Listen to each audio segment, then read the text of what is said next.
I was appointed as Goodwill Ambassador for UN Women 6 months ago. And the more I've spoken about feminism, the more I have realized that fighting for women's rights has too often become synonymous with man-hating. If there is one thing I know for certain, it is that this has to stop. For the record, feminism, by definition, is the belief that men and women should have equal rights and opportunities. It is the theory of the political, economic, and social equality of the sexes.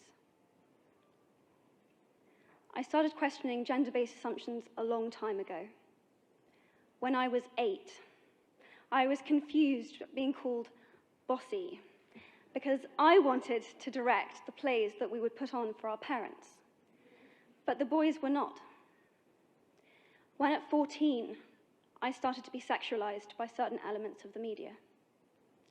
When at 15, my girlfriends started dropping out of their beloved sports teams because they didn't want to appear muscly. When at 18, my male friends were unable to express their feelings. I decided that I was a feminist, and this seemed uncomplicated to me. But my recent research has shown me that feminism has become an unpopular word. Apparently, I am among the ranks of women whose expressions are seen as too strong, too aggressive, isolating, and anti-men, unattractive even. Why has the word become such an uncomfortable one? I am from Britain, and I think it is right that I am paid the same as my male counterparts. I think it is right that I should be able to make decisions about my own body. I think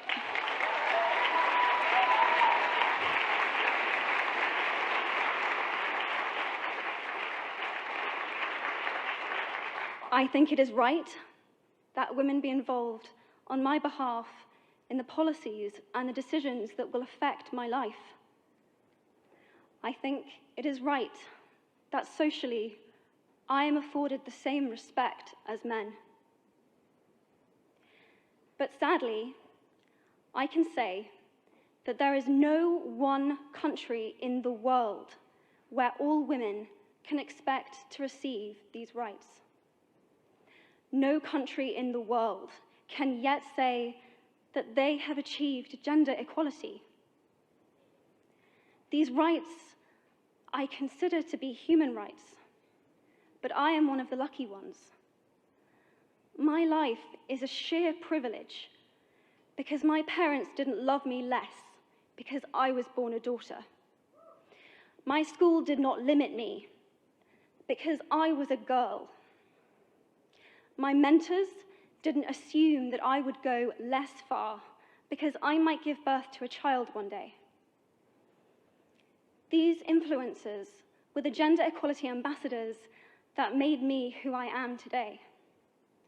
They may not know it, but they are the inadvertent feminists who are changing the world today. We need more of those. And if you still hate the word, it is not the word that is important. It's the idea and the ambition behind it. Because not all women have received the same rights that I have. In fact, statistically, very few have been. In 1997, Hillary Clinton made a famous speech in Beijing about women's rights. Sadly, many of the things that she wanted to change are still true today. But what stood out for me the most was that less than 30% of the audience were male. How can we affect change in the world when only half of it is invited or feel welcome to participate in the conversation. Men, I would like to take this opportunity to extend your formal invitation.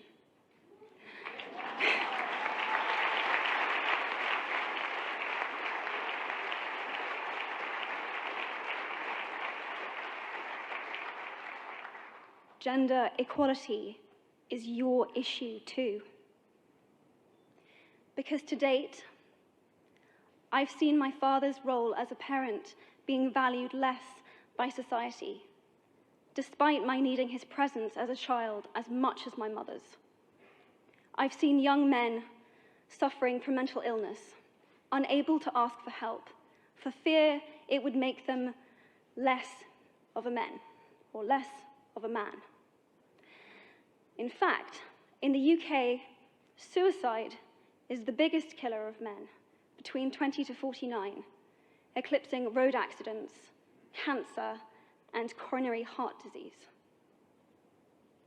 I've seen men made fragile and insecure by a distorted sense of what constitutes male success. Men don't have the benefits of equality either.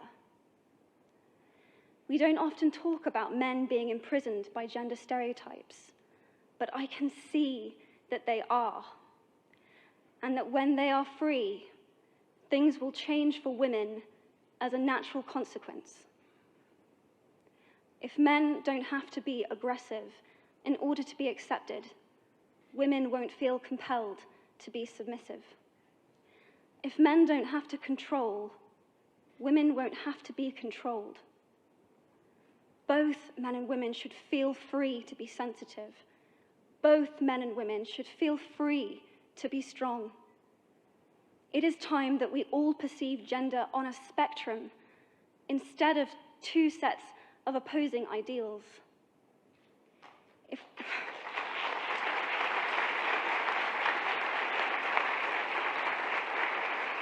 If we stop defining each other by what we are not and start defining ourselves by who we are, we can all be freer.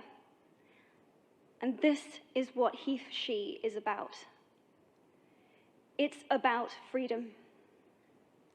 I want men to take up this mantle so that their daughters, sisters, and mothers can be free from prejudice, but also so that their sons have permission to be vulnerable and human too.